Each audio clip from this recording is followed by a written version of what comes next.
In the warm and lively town of Luanda, the sun rose over red clay roofs and narrow streets filled with the sounds of morning. The air smelled of roasted maize and fresh bread. Women in bright wraps called out to customers, children laughed as they chased one another, and drummers practiced soft rhythms in the distance. It was market day, the busiest day of the week, and everyone seemed to move with a purpose. Among the crowd walked a young woman named Amina. Amina was known in her village for her quiet smile and gentle heart. She worked hard at a small weaving shop near the river, where she helped dye and sell cloth to travelers. Her hands were always busy, but her dreams reached far beyond the small walls of her shop. The annual Moonlight Festival was only a few days away, and she wanted to look her best. Yet, she had little money and no fine clothes to wear. As she walked through the market, she stopped at stalls selling beads, baskets, and carvings. One woman tried to sell her a colorful scarf, another offered her hand-painted sandals. Amina admired them all but shook her head politely. Nothing felt right. She wanted something special, something that would make her feel different, even for one night. The afternoon sun was hot, and she was about to return home when something caught her eye at the far end of the market. It was an old stall covered by faded cloth, its wooden poles leaning slightly to one side. Behind it sat a man with a gray beard and calm eyes. His name, as painted on a small sign, was Baba Tund, Tailor of Dreams. Amina hesitated before walking closer. The stall looked older than the rest, but the fabrics hanging there shimmered softly in the sunlight.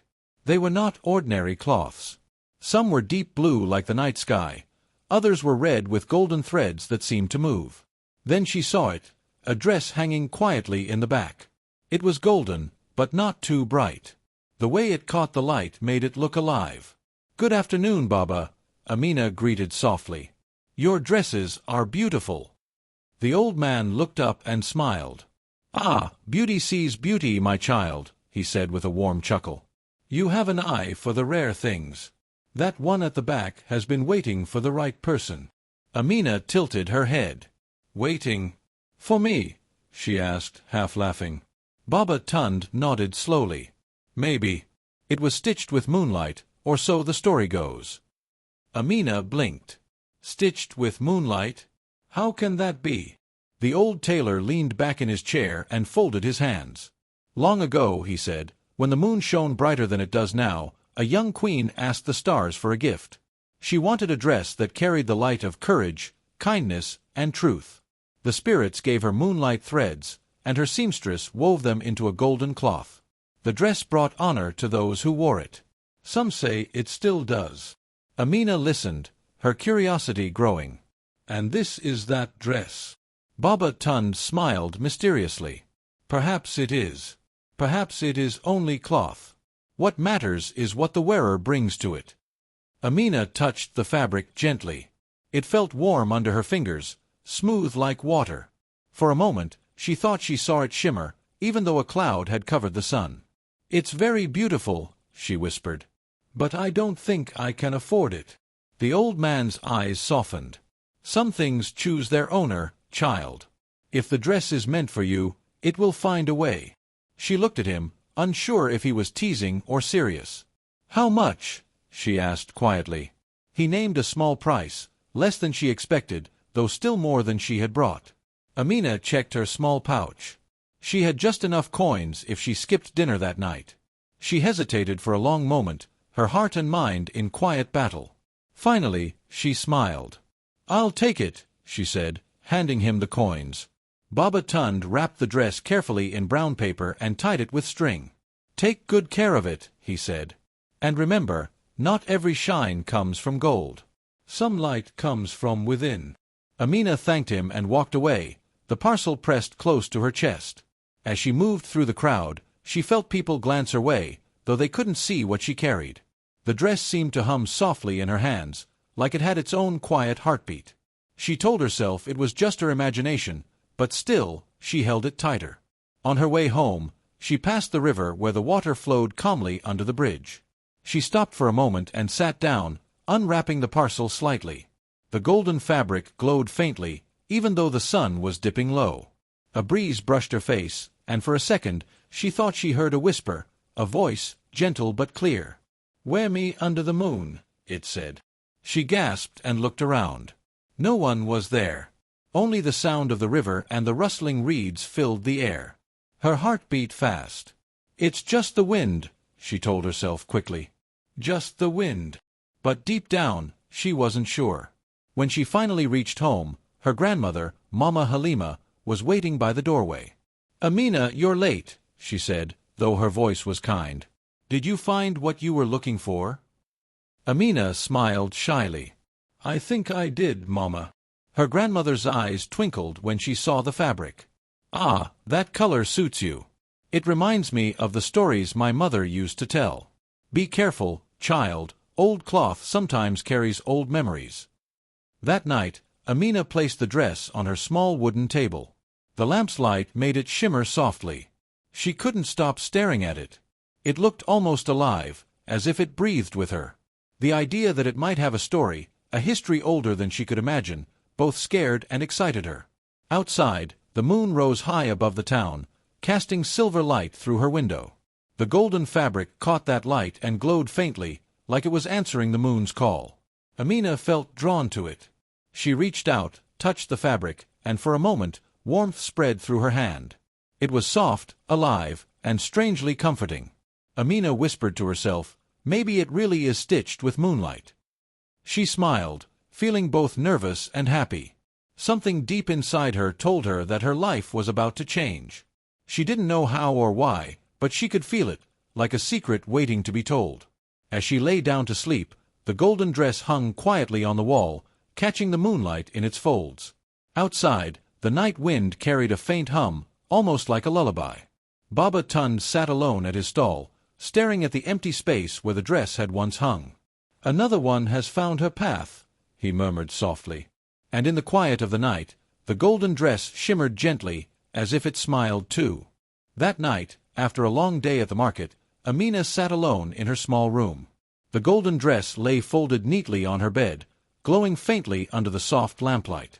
The air was quiet, and only the sound of crickets filled the night. Her hands trembled slightly as she reached for the dress. It looked even more beautiful now than it had in Baba Tund's stall. The threads seemed alive, like they held tiny pieces of the moon itself. She hesitated. Part of her felt silly for believing the tailor's strange story about moonlight and old queens. Yet another part of her felt drawn to it, as if the dress was calling her name in a soft, secret voice. She took a deep breath and whispered, "It's just a dress. Nothing more." Slowly, she slipped it over her head. The fabric was cool against her skin at first, but as it settled, it warmed quickly, fitting perfectly, as if it had been made for her alone. The golden cloth caught the lamplight and shimmered like rippling water. She turned toward the small mirror by her wall, and for a moment, she couldn't move. The person staring back didn't look like the simple weaver she had always been. The girl in the mirror stood tall, her eyes bright, her skin glowing softly in the golden light. The dress hugged her gently, flowing around her like liquid light. Amina blinked. "It's beautiful," she whispered. But before she could say more, something strange happened. The air around her changed. The tiny flame in her lamp flickered and danced, though there was no wind. A faint humming sound began to fill the room, low and steady, like a heartbeat. The light from the dress grew stronger, spilling across the floor and walls. She looked down, startled, and saw that the threads were glowing softly, pulsing like they were breathing. Amina's heart raced. "What is happening?" she whispered. The hum grew louder. Then, the room began to blur. Her reflection rippled, and before she could step back, her mirror was no longer showing her small room, it was showing something else entirely. She saw a wide field under the moon, and women standing in a circle. Their dresses shimmered like hers, golden and alive. They danced slowly, their arms raised toward the sky, their faces strong and proud. The vision shifted, showing a queen sitting on a carved wooden throne, wearing the same golden dress, a crown of shells on her head. Her eyes were kind but fierce, her presence powerful. Amina could almost feel the queen's voice inside her heart. "Do not fear what you are meant to become," the voice said softly. Amina gasped and stepped back, nearly falling. But the dress held her still, wrapping her in warmth. The visions continued, women harvesting fields, singing to their children, leading processions through dusty roads. Some smiled, some cried, but all wore the same golden glow. The dress shimmered each time one of them appeared, as if remembering. Tears filled Amina's eyes. "Who are they?" she whispered.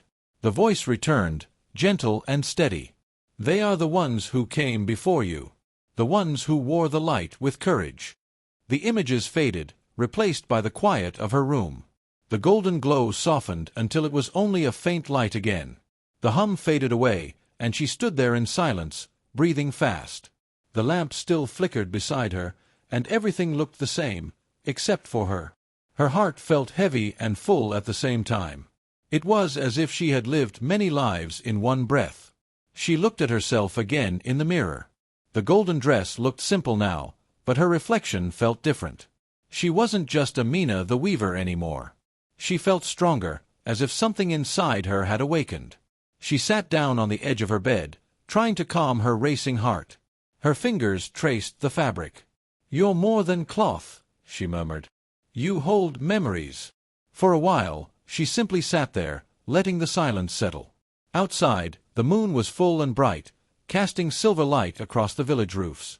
The faint sound of drums echoed from far away, where people were still preparing for the upcoming festival. Amina looked out her small window and smiled weakly. She had dreamed of standing at that festival with confidence, and now it seemed possible. But deep inside, she also felt a strange worry. Why had the dress shown her those women? Why her, of all people? Was there truly magic in it, or had her mind played tricks? She lay down slowly, still wearing the dress. The golden glow dimmed further until it was only a warm shimmer against her skin. She closed her eyes, and soon she drifted into sleep. Her dreams that night were unlike any she had ever known. She found herself walking along a moonlit riverbank, where the air smelled sweet and the stars shimmered like tiny candles. The dress still glowed faintly around her. On the opposite bank stood a tall woman with dark, shining eyes and a crown of woven reeds. "You are the next," the woman said softly. Her voice was clear and calm, echoing in the quiet night. "The next what?" Amina asked. "The next to wear the light," the woman replied. "The dress remembers, and now it remembers you." Before Amina could speak again, the woman smiled and disappeared into mist. The river rippled, glowing gold for a moment before turning still. Amina woke suddenly, her heart pounding. The room was silent again, the lamp had gone out, and the moonlight streamed through the window. She sat up quickly and looked at the dress. It no longer glowed, but a faint warmth still lingered in the fabric. She touched it and smiled softly. She didn't understand everything, but she knew one thing for sure: the dress had changed her. She felt courage she had never known before. It was as if the voices of the women she had seen whispered from the fabric, reminding her that she carried their strength. The next morning, her grandmother noticed something different about her. "You look taller today," Mama Halima said with a grin. "Did the stars give you a gift last night?" Amina only laughed gently. "Maybe they did," she said, her eyes glancing toward the golden dress hanging by the window. It shimmered faintly in the sunlight, quiet now, as if resting. All day, as she worked, she felt a strange energy in her hands. Her weaving was faster, her colors brighter, her spirit lighter. The memory of the queen and the dancers stayed with her like a song she couldn't forget. She didn't tell anyone about what had happened that night. It was her secret, something too magical to put into words. But every evening, as the sun dipped and the moon rose, she would look at the dress again. Sometimes she thought she saw a flicker of light move through the threads. Sometimes she thought she heard the faint sound of drums. Each time, she smiled. Amina didn't know yet what awaited her, but she knew the golden dress had chosen her for a reason. Somewhere deep inside, it had awakened something she didn't know she had, something strong, something brave, something ready. And though she couldn't explain it, she felt that the next time she wore it, her life would never be the same again. The night of the Moonlight Festival finally arrived, and the whole village of Luanda was alive with music and laughter. The air smelled of roasted corn, grilled fish, and sweet fruits. Lanterns hung from trees, glowing softly like tiny stars. Drums beat in the distance, calling everyone to the open square. People danced, children ran through the crowd, and the elders sat watching with smiles full of memory. It was a night of joy, of stories, and of spirits, the night when the past and the present met under the moon. Amina stood quietly at the edge of her small house, holding the golden dress in her hands. She had spent the whole day wondering if she should wear it. It was beautiful, yes, but it also made her heart race. She still remembered the night it came alive, the visions, the voices, the warmth that filled her chest. What if something like that happened again in front of everyone? What if she looked foolish? But then she thought of the queen she had seen in the vision, strong, calm, and brave. "Do not fear what you are meant to become," the voice had said. Amina took a deep breath and smiled softly. "I will not be afraid," she whispered. Slowly, she slipped into the golden dress. It fit perfectly, as if waiting just for her. The fabric shimmered under the lantern's glow, and when she looked into her small mirror, she saw not the shy weaver she had always been but a woman filled with light. Her grandmother, Mama Halima, peeked into the room and gasped softly. "My child," she said, her voice trembling, "you look like the stories I used to hear. You look like Queen Nyasha herself." Amina smiled, though her heart pounded fast.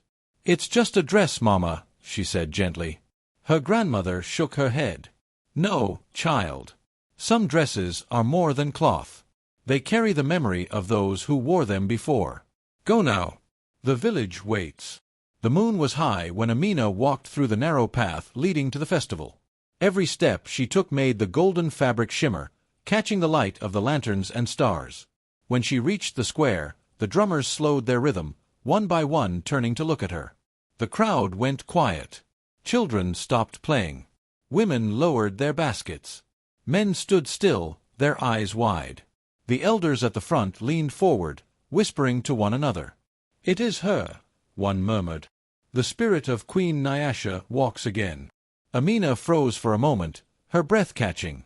She wanted to turn back, to hide, but something deep inside her told her to keep walking. The dress seemed to pulse softly, as if encouraging her. So she lifted her head high and stepped forward into the open square. The moonlight touched her face, and the golden dress shone even brighter, glowing as though it had captured the moon itself. Someone in the crowd began to clap softly, then others joined in, until the whole village cheered. The drummers found a new rhythm, faster, stronger, like a heartbeat. The sound echoed through the air, wrapping around her like wind. Without thinking, Amina began to move. Her feet followed the rhythm of the drums, her arms lifted gracefully, and soon she was dancing. It was not a dance she had learned, it came naturally, like something ancient waking inside her. The crowd watched in awe as she spun and swayed, the golden fabric flowing around her like light in motion. The elders closed their eyes and nodded. "It is her spirit," one of them whispered. "Queen Nyasha dances with us tonight." Baba Tun stood in the shadows behind a stall, his face half hidden.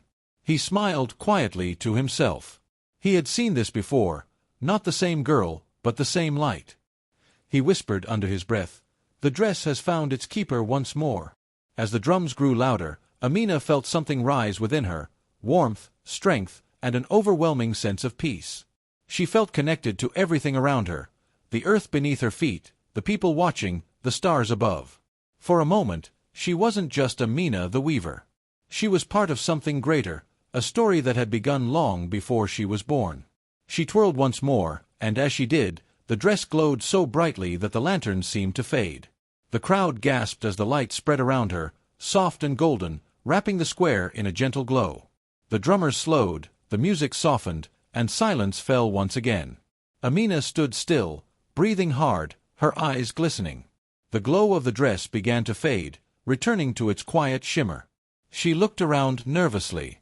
Had she done something wrong? But then, the oldest elder, a man with silver hair and a long walking stick, stepped forward. "My child," he said slowly, "you carry the spirit of courage.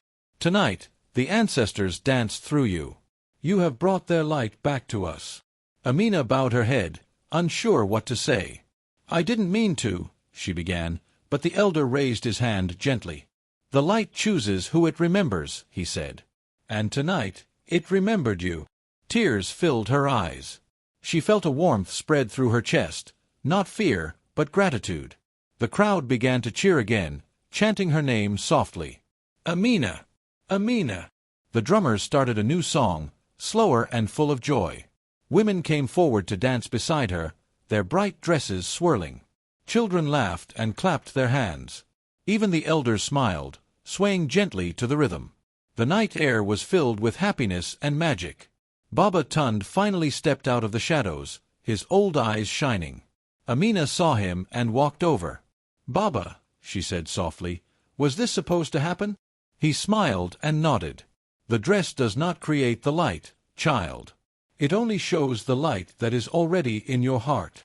She looked down at the golden fabric, now resting quietly against her skin. "It felt like the world was singing," she whispered. "It was," Baba Tund said. "And you were its song." For a while, they stood together, watching the crowd dance. The moon hung full and bright above them, casting its glow across the village. The dress shimmered faintly, and for just a moment, Amina thought she saw the faint outline of a woman beside her, tall, strong, smiling. Queen Nyasha. Amina blinked, and the vision faded, but the warmth remained. She turned back to the crowd and joined them again, laughing as she danced. The festival went on deep into the night, a night no one in Luanda would ever forget. When the drums finally stopped and the people went home, Amina walked alone toward the river. The moon reflected on the water, calm and bright. She stood there, feeling the cool breeze against her face. The golden dress glowed faintly, soft and peaceful now. She closed her eyes and whispered, "Thank you."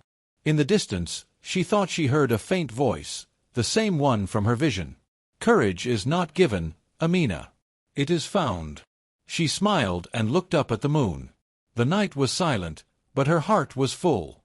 The golden dress had not just made her shine, it had awakened something that had always been inside her. And from the shadows, Baba Tund watched her one last time before turning away, his smile gentle and knowing. "The spirit lives on," he murmured, walking into the quiet streets of Luanda as the moonlight followed him. The festival was ending, and the music had softened. The drums that had once shaken the ground were now only a gentle echo in the night. Lanterns flickered low, their flames small and tired. People were beginning to leave, still smiling and whispering about the golden light that had danced across the village square. But Amina could not move.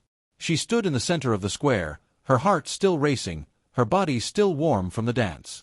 The golden dress shimmered faintly, though the moonlight had softened. It was quiet now, but she could feel something beneath the calm, a strange pull, like an invisible hand guiding her somewhere. She looked around. Baba Tund was gone. The crowd had scattered. Only the distant sound of the river and the night insects filled the air. Then she felt it, a tug from the fabric itself, gentle but firm. It was pulling her in one direction, toward the edge of the village, where the great baobab tree stood. Her heart thudded hard in her chest. She knew the stories.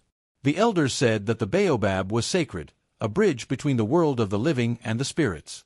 Few went there at night. Amina hesitated. "Why there?" she whispered. The dress glowed slightly brighter, as if answering her. She swallowed hard and began to walk. The path was quiet. Her footsteps pressed softly into the earth. The air grew cooler, and the sounds of the festival faded behind her. The moon hung high and bright, guiding her way. The trees swayed gently in the wind, and for a moment, it felt as if the whole world was holding its breath. When she reached the baobab tree, she stopped. It stood tall and ancient, its thick roots curling like giant arms across the ground. The trunk was wide, its bark rough and marked with carvings from generations past, symbols of protection, love, and courage. The air around it felt heavy, like the air before rain. The dress pulsed again, and a faint light spread from her chest. The glow spilled across the ground, lighting the roots of the tree. Then, a soft voice filled the air. "You have come," it said. Amina froze. "Who's there?" she whispered, her eyes wide. From the shadows behind the tree, a figure began to appear. The light from Amina's dress stretched toward it, and slowly, a woman stepped forward. She was tall and graceful, her eyes bright as stars. She wore a crown made of woven reeds and shells, and her robe shimmered like water under the moon. Amina gasped. It was the same woman she had seen in her vision. "Queen Nyasha," she whispered. The spirit smiled gently. "You know my name." Her voice was calm and deep, carrying both kindness and power. "I have been waiting for you, Amina of Luanda." Amina's hands shook. "Why me?" she asked softly. "I'm just a weaver. I don't understand what's happening." The queen stepped closer. "The dress shows truth," she said. "It does not choose by wealth or name. It chooses by heart. But truth is not always gentle. It reveals what you fear most. And to keep its light, you must face that fear." Amina stared at her, the wind brushing her face. "Face my fear," she whispered. "What fear?" The queen's gaze softened. "The one that hides inside your heart. The one that keeps your spirit small." Amina shook her head, stepping back slightly. "I'm not brave like you. I can't lead people or carry light. I'm just me." Nyasha smiled sadly. "You say you are just you, but that is enough. The stars, the moon, the earth, they all began small. But you must look inside and speak your truth aloud. Only then will the dress keep its light." The glow around them grew brighter, and the air began to hum. Amina's heart pounded. She could feel the fear rising, the fear she had carried for so long. It was the same one that haunted her every time she thought of her mother, who had once tried to guide the village but failed during a time of drought. People still whispered about it. Amina had always felt she was too weak, too quiet, too unsure to ever be anything more than a weaver. Tears filled her eyes. "I'm afraid," she said softly. "Afraid I'm not enough. Afraid I'll fail, just like she did." The queen nodded slowly. "There is no shame in fear. But courage is not the absence of fear. It is walking through it." The wind began to swirl around them, rustling the leaves of the great baobab. The branches swayed, and the glow from the dress spread wider, wrapping both Amina and the queen in a golden light. "Look into the light," the queen said. Amina looked down at her dress, which now shimmered like the surface of the river. Shapes began to form in it, memories, moments, pieces of her life. She saw herself as a child, watching her mother stand before the villagers. She saw her mother's face, tired but kind, as she tried to speak words of hope during hard times. Then, she saw the disappointment on the faces of the people when the rain didn't come. She saw her mother crying alone at night, whispering prayers to the stars. Amina's chest tightened. "She tried so hard," she whispered. "Yes," said the queen softly. "And so do you." The image changed again. Now Amina saw herself, weaving cloth beside the river, day after day, hiding her dreams, afraid to believe they mattered. "I wanted to be more," she said, her voice shaking. "But I was afraid people would laugh." The queen stepped closer, her voice low and warm. "And now you see, it was not the people who held you back. It was your own doubt. The dress cannot shine in fear. You must let it go." Amina wiped her tears. "How?" "By speaking truth," the queen said. "Speak it to the stars, to the wind, to yourself." Amina looked up at the moon, her heart trembling. The light from her dress flickered weakly now, as if waiting for her words. Her lips parted, and she whispered, "I am not my mother's failure. I am her hope. I am not weak. I am not small." Her voice grew stronger. "I have a voice. I have light. I am enough." The moment she said it, the air around her exploded in golden light. The baobab tree shone like a flame, and the ground trembled softly beneath her feet. The dress flared with brilliance, brighter than ever before. Amina closed her eyes, tears falling freely, but she was no longer afraid. When the light faded, she opened her eyes. Queen Nyasha stood before her, smiling proudly. "Now you understand," the queen said. "The light was never mine to give. It was always yours." Amina looked down at the dress. It glowed softly, steady and calm, no longer wild or strange. It felt like part of her now, not a magic thing from the outside, but a reflection of her heart. "Will I see you again?" Amina asked. The queen's figure began to fade, her light becoming one with the moonlight. "Whenever you are brave, I am there," she said gently. "And when you lead with kindness, you will carry my spirit." Then she was gone. The wind stilled, and the night grew quiet again. Amina stood before the great baobab, her heart full and strong. She smiled through her tears and whispered, "Thank you." The moonlight wrapped around her as she turned back toward the village. The festival was over, but the night was still alive with the soft hum of spirits. The golden dress glowed gently, lighting her path home. She no longer felt the weight of fear. She felt peace, the kind that comes from truth. And as she walked beneath the stars, she knew that her life had changed forever. The first light of morning began to touch the sky, turning the edges of the clouds into soft shades of gold and pink. The village of Luanda was quiet now, resting after the long festival night. The fires had burned low, and the music had faded. Only the sound of the river and the gentle wind through the trees filled the cool dawn air. Amina stood near the sacred baobab tree, still wrapped in the golden dress that shimmered faintly in the early light. Her heart was calm for the first time in a long while. The night's strange journey, the meeting with Queen Nyasha, the flood of memories and truth, all of it lingered like a dream she never wanted to forget. The dress no longer glowed with its wild magic. Instead, it shone softly, warm and peaceful, as if resting after a great task. Amina looked up at the fading moon and whispered, "Thank you." The wind moved through the tree's branches, almost like a gentle reply. She smiled and began walking back toward the village, her bare feet brushing against the cool earth. The horizon glowed brighter with every step, and birds began to sing in the distance. When she reached the village square, a few people were already awake. The elders sat quietly near the fires, talking softly. Children slept near their mothers, wrapped in blankets. The smell of roasted maize still hung in the air. Amina paused, watching the sleeping village she loved so deeply. For a moment, she thought about everything that had happened, how she had doubted herself, how she had faced her fear, and how the dress had helped her see what was already inside her. Then she heard a soft voice behind her. "Amina!" She turned to see Baba Tun standing there, his walking stick in hand, his eyes kind as ever. "You went to the tree," he said. She nodded slowly. "Yes, Baba. I met her, Queen Nyasha." The old tailor smiled, his face lined with pride. "Then the dress has done what it was meant to do. It does not give light, child. It reminds those who wear it that they already have it." Amina looked down at the fabric, which now seemed more like ordinary cloth than a thing of magic. "It's strange," she said softly. "It feels lighter now. Almost quiet." "That is how it should be," Baba Tun said. "The dress is never meant to shine forever. Its purpose is to awaken courage, and then it rests. Its glow fades when its work is done."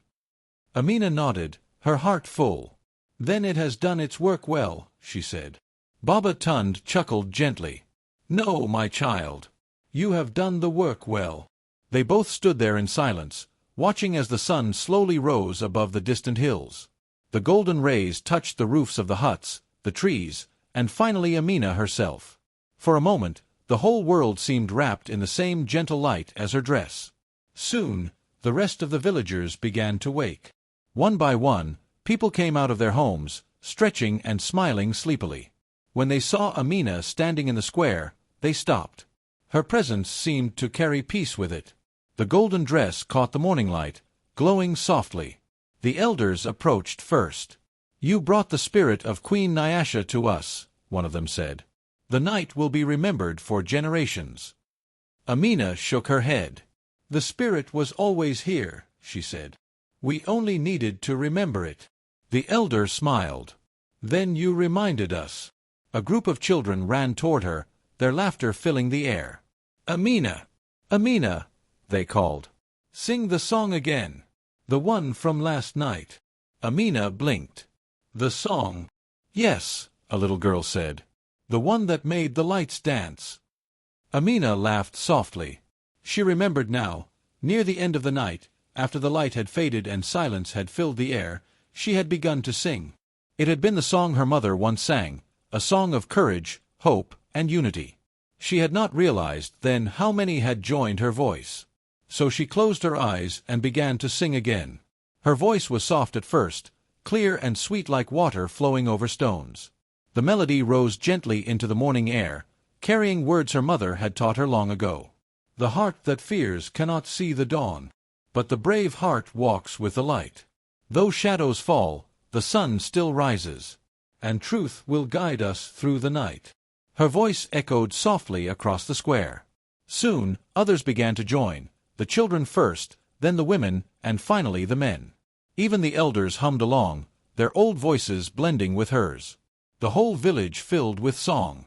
The sound rose like a river of light, washing away the last of the night's darkness. As she sang, Amina felt warmth spread through her chest. It was not the magic of the dress this time, it was her own spirit. The fear that had once filled her heart was gone, replaced by calm strength. Her mother's song had always been about courage, and now she understood its meaning fully. When the last note faded, the villagers stood in silence. Some were smiling, some had tears in their eyes. The air felt lighter, as if something heavy had been lifted. The sun was fully up now, golden and bright. Amina looked down at her dress. The glow had faded completely. It was now a soft, simple gold, beautiful but ordinary. The magic had truly gone. But she didn't feel sad. "The dress has finished its work," she said softly. Baba Tund nodded from where he stood. "Yes, Amina. It will rest now, until another heart needs its light." She smiled gently.